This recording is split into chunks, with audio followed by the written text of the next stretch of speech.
Hello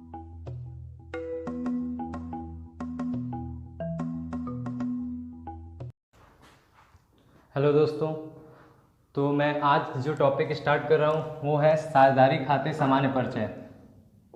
ये UP board के बच्चों के लिए है, हिंदी मीडियम के माध्यम से जो पढ़ रहे हैं उनके लिए ये टॉपिक मैं अब स्टार्ट कर रहा हूँ। और इसी तरह यूपी बोर्ड का पूरा सिलेबस अकाउंट्स का यहाँ पर स्टार्ट होने जा रहा है आज से।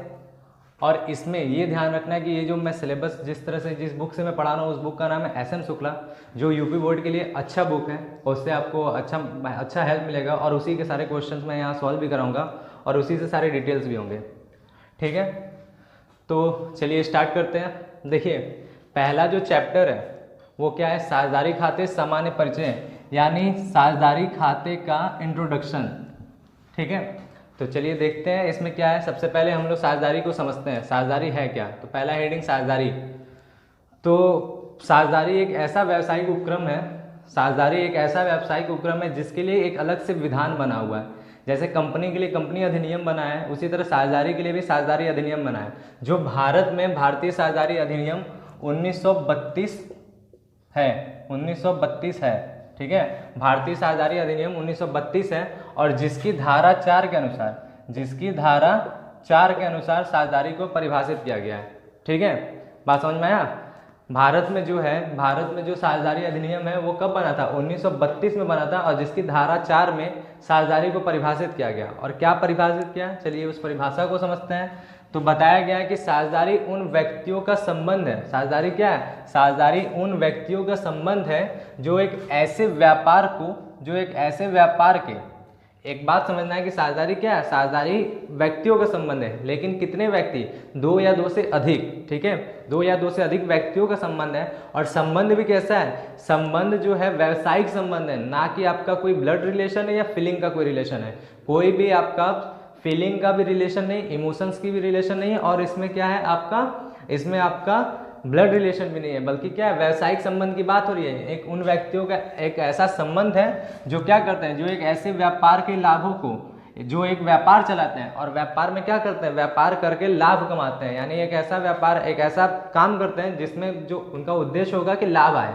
ठीक है, लाभों को बांटने के लिए सहमत हुए हैं।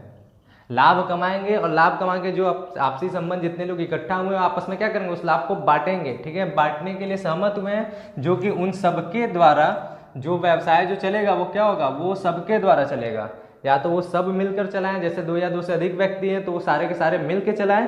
ठीक है, जैसे एग्जाम्पल के तौर पर यहाँ देख लीजिए कि ABC 3 लोग हैं, तो या तो ये सब के सब उस व्यवसाय को चलाएं, या तो उनमें से किसी के द्वारा संचालित किया जाता है। या तो क्या होगा, उनमें से कोई एक, जैसे हो सकता है कि एक ऐसा व्यापार स्टार्ट हो रहा है जिसमें किसी एक व्यक्ति को उसका एक्सपीरियंस है, तो एक ही व्यक्ति उसको अच्छे से संचालित करेगा तो ज़्यादा अच्छा है। बाकी लोग आएंगे तो लिपापोती हो जाएगा, बेकार हो जाएगा व्यवसाय। ऐसे में क्या होगा, सब लोग मिलकर उसको क्या करेंगे, उसे मैनेजर के तौर पर नियुक्त कर देंगे या व्यवसाय चलाने के लिए नियुक्त कर देंगे, जो वो व्यवसाय चलाएगा और सबके लिए चलाएगा। फिर भी लाभ जो होगा तब भी सब में बटेगा। ठीक है, यानी साझेदारी क्या है, साझेदारी 2 या 2 से अधिक व्यक्तियों का एक ऐसा संबंध है जो एक व्यापार करते हैं और उस व्यापार के लाभ को आपस में बांटते हैं। ठीक है, और वो व्यापार क्या होता है, वो व्यापार या तो सब कोई चलाए या तो उनमें से कोई एक चलाए जो सबके लिए हो। ठीक है, बात समझ में आया। अब आता है साझेदारी के आवश्यक लक्षण या विशेषता। साझेदारी जो है उसके क्या लक्षण है और उसकी विशेषताएं क्या है। बात एक ही होता है, लक्षण या विशेषता। लक्षण या विशेषता से क्या मतलब होता है कि आप किसी भी चीज का लक्षण या विशेषता बताते हैं, उस चीज का रूपरेखा तैयार हो जाती है कि वो होता कैसा है। ठीक है, वो होता कैसा है। तो साझेदारी के कुछ आवश्यक लक्षण या विशेषता है। और एक बात और समझिए कि लक्षण या विशेषता आप परिभाषा में से भी ज्यादातर पॉइंट बना लेते हैं। अगर क्वेश्चन में आता है लक्षण या विशेषता लिखने के लिए आपको सिर्फ परिभाषा याद है तो ज्यादा दिमाग मतलब लगाइए, ऐसा लगाइए दिमाग कि आपको परिभाषा में से भी आप कुछ लक्षण लिख लें अगर याद नहीं है तो। और अगर याद है तो बहुत अच्छी बात है, वैसे याद भी कर लेना चाहिए तो अच्छा होता है। अब देखिए है क्या लक्षण या विशेषता। पहला क्या है, 2 या 2 से अधिक व्यक्तियों का होना। पहला क्या है, 2 या 2 से अधिक व्यक्तियों का होना। हमने यहाँ पर बताया था कि साझेदारी क्या है, व्यक्तियों का संबंध है, लेकिन कितने व्यक्तियों का, 2 या 2 से अधिक। अब अधिक कितने हो सकते हैं, तो देखिए यहाँ पर साझेदारी में मिनिमम नंबर कितने होते हैं, मिनिमम नंबर तो 2 होते हैं, क्लियर है। और मैक्सिमम कितने होते हैं, मैक्सिमम नंबर कितने होते हैं, तो 50 होते हैं। ठीक है, कुछ बुक में अलग अलग लिखा होगा, लेकिन याद रखिएगा कि साझेदारी व्यवसाय में सदस्यों की न्यूनतम संख्या 2 होती है और अधिकतर संख्या कितनी होती है, अधिकतम संख्या 50 होती है, उससे ज़्यादा नहीं होती है। ठीक है, ध्यान रखने वाली बात है। फिर दूसरा लक्षण है ठहराव या अनुबंध कौन है। जैसा हमने बताया था कि साझेदारी में क्या संबंध है, संबंध स्थापित कैसे होता है, तो हमने बोला था व्यावसायिक संबंध है, कोई भी फीलिंग का रिलेशन नहीं है।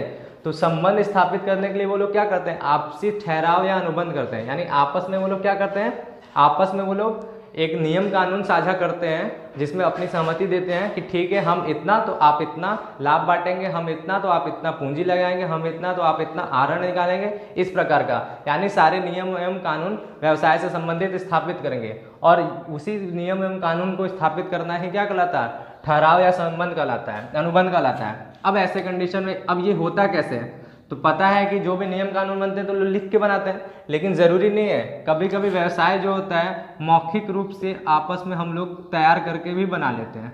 ठीक है, तो ये ठहराव या अनुबंध मौखिक भी हो सकता है और लिखित भी हो सकता है।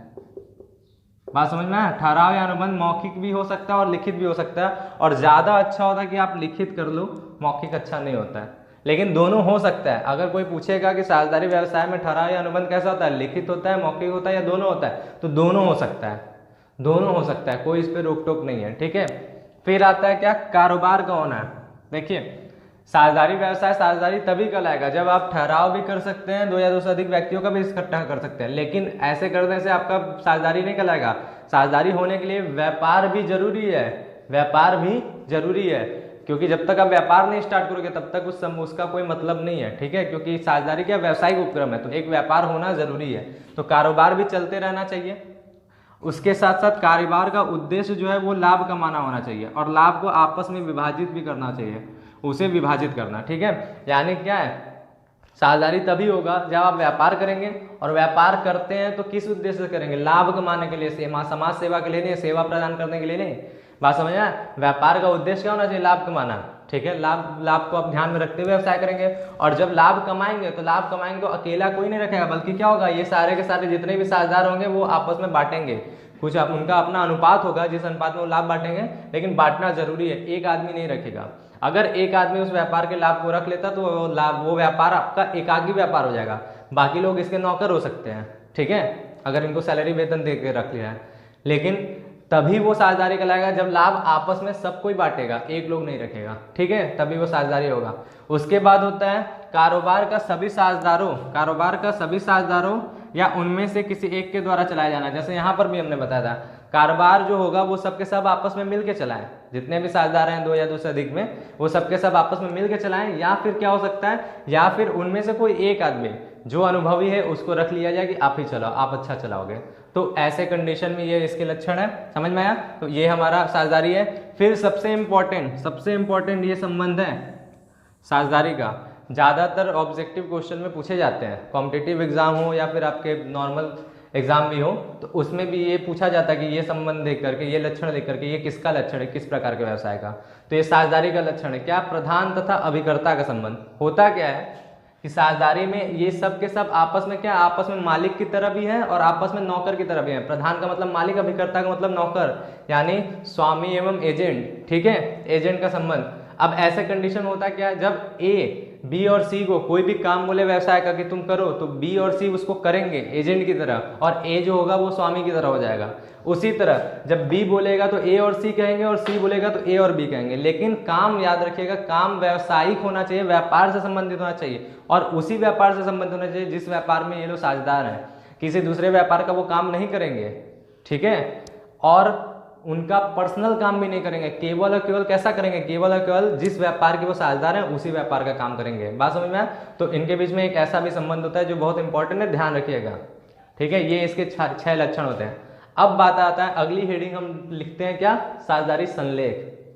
होता क्या ये, तो जैसा कि हम लोग जानते हैं अच्छे तरीके से कि साझेदारी का एक लक्षण है ठहराव या अनुबंध, यानी साझेदारी का जन्म ही ठहराव या अनुबंध से होता है, क्योंकि आपसी रिश्ता जो बनता है साझेदारों के बीच में वो अनुबंध होने से ही बनता है, ठहराव या अनुबंध होने से ही बनता है। और ये ठहराव या अनुबंध यहाँ पर लिखा भी है कि मौखिक भी हो सकता है और लिखित भी हो सकता है, मौखिक भी हो सकता है और लिखित भी हो सकता है। तो जब हमारा ये ठहराव या अनुबंध जो है मौखिक ना होकर के लिखित हो जाता है, ठीक है, बात समझिए, मौखिक नहीं होता है, मतलब आपस में बातचीत करके नहीं, बल्कि लिख लेते हैं और साइन कर देते हैं, तो वही ठहराव या अनुबंध हमारा क्या हो जाता है, वही ठहराव या अनुबंध हमारा साझेदारी संलेख हो जाता है।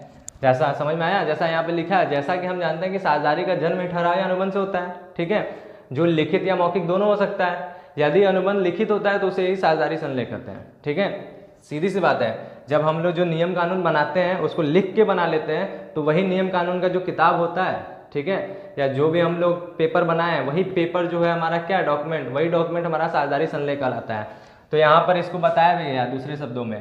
अतः साझेदारी संलेख जो है, साझेदारी संलेख से आशय उस प्रपत्र से है। अब देखिए, प्रपत्र, विपत्र और पत्र तीनों में फर्क होता है।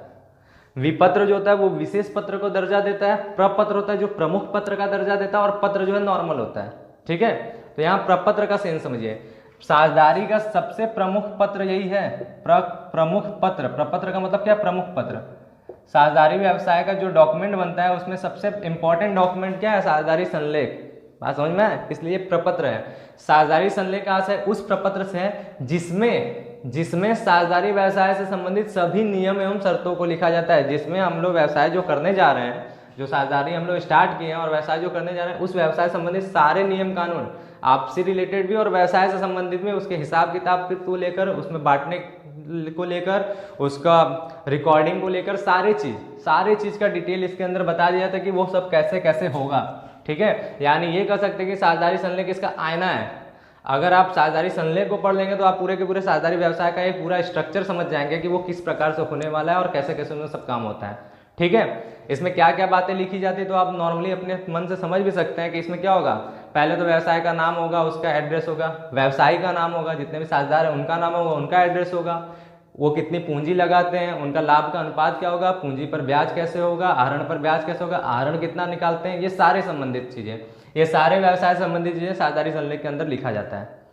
अब एक सबसे इंपॉर्टेंट चीज जो आपको प्रैक्टिकल क्वेश्चन में भी काम देगा और इसको याद करना बहुत जरूरी है, इसके क्वेश्चन अक्सर आते हैं लघुत्तरी में या फिर आपका शॉर्ट में, अति लघुत्तरी में, इसे पूछे जाते हैं, ठीक है। ये सबसे इंपॉर्टेंट है, क्या है कि साझेदारी संलेख के अभाव में, यानी अगर व्यवसाय में साझेदारी संलेख नहीं बना है, साझेदारी संलेख ना बनने का मतलब क्या है कि आपका ठहराव या अनुबंध मौखिक रूप से हुआ है, ठीक है। तो ऐसे कंडीशन में आप कैसे निपटारा करते हो, ठीक है। दूसरी बात कि साझेदारी संलेख अगर बना भी है और उस साझेदारी संलेख में इन पॉइंट का उल्लेख नहीं है, इन पॉइंट का उल्लेख नहीं है, मतलब इसके बारे में नियम एवं शर्तें नहीं तैयार की गई है, तो क्या होगा, तो उनको कैसे हम लोग करते हैं, सॉल्व करते हैं, कैसे उसका हम लोग निपटारा करते हैं। तो देखिए, सबसे पहला पॉइंट है क्या है, लाभ हानि अनुपात। अगर साझेदारी संलेख नहीं है, क्वेश्चन में भी यूज होगा, क्वेश्चन में अगर लाभ हानि अनुपात नहीं है, ठीक है, अगर इन चीज का जिक्र नहीं है, तो अगर लाभ हानि अनुपात के बारे में नहीं है साझेदारी संलेख में, तो लाभ हानि कैसे बटेगा, तो वो क्या होगा, समान अनुपात में बटेगा, समान अनुपात में बटेगा, बराबर बराबर। समान का मतलब क्या होता है, बराबर बराबर। अगर 2 लोग हैं तो आधा आधा, 3 लोग हैं तो 1/3, 4 लोग हैं तो 1/4। बात समझ में आया, ठीक है, समान अनुपात में बटेगा। फिर आता है हमारा साझेदारी संलेख में अभाव में पूंजी पर ब्याज। अगर हमारा पूंजी पर ब्याज के बारे में जिक्र नहीं है, अगर साझेदारी संलेख में पूंजी के ब्याज के बारे में जिक्र नहीं है, तो हम लोग उसके लिए कोई भी लेखा भी नहीं करेंगे, कुछ नहीं करेंगे, मान लेंगे कि पूंजी का ब्याज ही नहीं है ना, उस पर पूंजी का ब्याज क्या होगा, नहीं दिया जाएगा साझेदारी संलेख ना होने पर। उसी तरह आहरण पर ब्याज, अगर साझेदारी संलेख में आहरण पर ब्याज का भी जिक्र नहीं है या साझेदारी संलेख बना ही नहीं है, तो ऐसे कंडीशन में हम क्या करेंगे, आहरण के ब्याज पे भी क्या करेंगे, आहरण पर ब्याज भी हम लोग नहीं लगाएंगे। बात समझ में, ना पूंजी पर ब्याज और ना ही आहरण पर ब्याज, कोई भी ऐसा काम नहीं होगा। फिर आता है साझेदारों का वेतन और कमीशन, तो इसको भी अलाउ नहीं किया जाता है। बात समझ में, साझेदारों का वेतन और कमीशन या किसी भी प्रकार के पारिश्रमिक, कोई भी साझेदार अगर कोई एक्स्ट्रा वर्क करता है साझेदारी व्यवसाय में, तो उसे वेतन या पारिश्रमिक के तौर पर कुछ ना कुछ दिया जाता है। लेकिन अगर साझेदारी संलेख नहीं है, ठीक है, या साझेदारी संलेख में इस बात का कोई जिक्र नहीं है कि उसके काम के लिए क्या होगा, तो ऐसे कंडीशन में वेतन और कमीशन भी नहीं दिया जाएगा, आप चाहे जितना भी काम कर लो। फिर आता है हमारा साझेदारों के ऋण पर ब्याज। अगर व्यवसाय में, अगर साझेदारी व्यवसाय में साझेदार जो है अपनी पूंजी के अलावा अतिरिक्त पूंजी लगाता है या साझेदारी व्यवसाय को ऋण के रूप में कुछ पैसे देता है, तो ऐसे कंडीशन में उसके ऋण पर ब्याज दिया जाएगा। और कितना दिया जाएगा, 6% वार्षिक, ठीक है, 6% वार्षिक दर से 6% वार्षिक दर से उसे क्या होगा, उस पर ब्याज दिया जाएगा। बात समझ में आया? बस ये ध्यान रखना है, ये बराबर बटेगा, बाकी सब नहीं होगा, और ये जो ब्याज होगा वो कितना होगा, 6% वार्षिक दर से होगा। ये 5 नियम क्वेश्चन में बहुत इंपॉर्टेंट है, इसका यूज होता है। फिर आता है एक और चीज, और भी कुछ पॉइंट हैं लेकिन उसके बारे में ज़्यादा नहीं चलते हैं, इसको भी एक समझ लेते हैं। नए साझेदारों का प्रवेश, अगर साझेदारी संलेख नहीं है, साझेदारी संलेख का अभाव है या उसमें इन बातों का जिक्र नहीं है, तो नए साझेदार का प्रवेश तभी होगा जब सभी साझेदारों की सहमति होगी। ठीक है, अगर सभी साझेदार पुराने साझेदार सहमति देंगे तभी कोई नया साझेदार उसमें प्रवेश होगा, वरना नहीं होगा। ठीक है, तो बातें समझ में आया?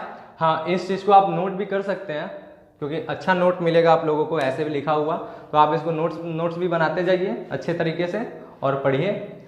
अब इसके बाद जो हम चलेंगे, इसके बारे में साझेदारी में कैसे अकाउंट्स मेंटेन करते हैं, कैसे रिकॉर्डिंग करते हैं, इन चीज़ का जिक्र होगा। ठीक है, तो वो अगले पार्ट के वीडियो में बनेगा। बस आज के लिए इतना ही, धन्यवाद।